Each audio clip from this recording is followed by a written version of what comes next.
खरं तर ज्यांच्या नावाने, ज्यांच्या भावनेनं तमाम जनतेचं रक्त सळसळतं, छाती अगदी अभिमानानं फुलून येते.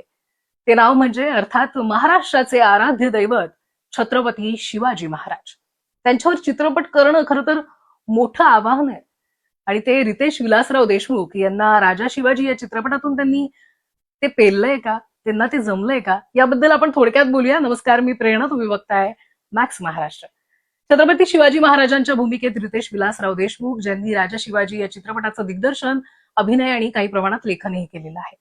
महाराजांच्या भूमिकेत महाराजांप्रती असलेली जी भावना आहे ती क्षणोक्षणी या चित्रपटात रितेश देशमुख यांची जाणवते. महाराजांच्या भूमिकेतील काही युद्धाचे सीन असतील, दृश्य असतील, संवाद असतील, त्यामध्ये पूर्णपणे न्याय देण्याचा प्रयत्न रितेश देशमुख यांनी केलाय.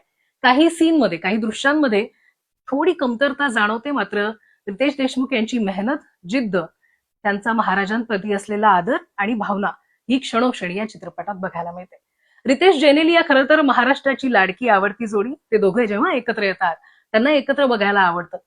आणि या चित्रपटाच्या बाबतीत ते महाराज आणि सईबाईंच्या भूमिकेच्या रूपात आपल्याला एकत्र बघायला मिळतात. अनेक सीन जे आहेत, अनेक दृश्य दोघांची एकत्र, भावनिक दृश्य आहेत, काही सुंदर क्षण आपल्याला त्यांच्या माध्यमातून बघायला मिळतात. अनेक हिंदीतले मोठे कलाकार या चित्रपटाशी जोडले गेलेले आहेत.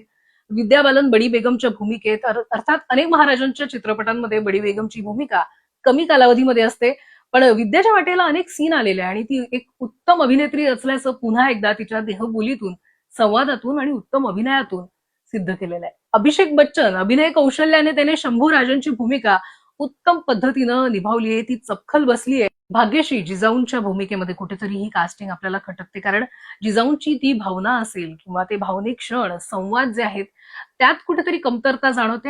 महेश मांजरेकर असतील, अमोल गुप्ते असेल, फरदीन खान असेल, जितेंद्र जोशी असेल, अनेक कलाकार या चित्रपटाच्या निमित्तानं आपल्याला बघायला मिळतात. प्राजक्त देशमुखचे संवाद अनेक ठिकाणी सुंदर वाटतात. अजय अतुल यांचं संगीत खरं तर तृप्त करणारं आहे. अनेक दृश्यांमध्ये आलेलं पार्श्वसंगीत देखील उत्तम पद्धतीनं सादर होतं. हा चित्रपट खरं तर ग्रँड पद्धतीनं सादर होताना दिसतो, त्यामुळे बघायला एक व्हिज्युअल ट्रीट असल्याचं देखील जाणवतं. अगदी सुरुवातीपासून शेवटपर्यंत हा चित्रपट खिळवून ठेवत नाही, कारण चित्रपटाचा पूर्वार्ध थोडा लांबवल्याचं जाणवतं. पूर्वार्ध रेंगाळणारा वाटतो, अनेक दृश्य जी आहेत ती लांबवल्याचं जाणवतं. मात्र चित्रपटाचा उत्तरार्ध जो आहे तो एक कम्प्लीट पॅकेज, एक चित्रपट म्हणून बघता येईल. महाराजांप्रती असलेल्या आदरयुक्त भावनेने असेल किंवा त्यांची शौर्याची गाथा मांडण्याच्या भावनेने असेल, रितेश देशमुख यांनी हा चित्रपट सादर केलेला आहे. आणखीन एक आकर्षणाचा भाग म्हणजे क्लायमॅक्स मध्ये सलमान खानची एंट्री आणि जीवा महालाच्या भूमिकेत सलमान खानच्या तोंडी असलेले मराठी संवाद.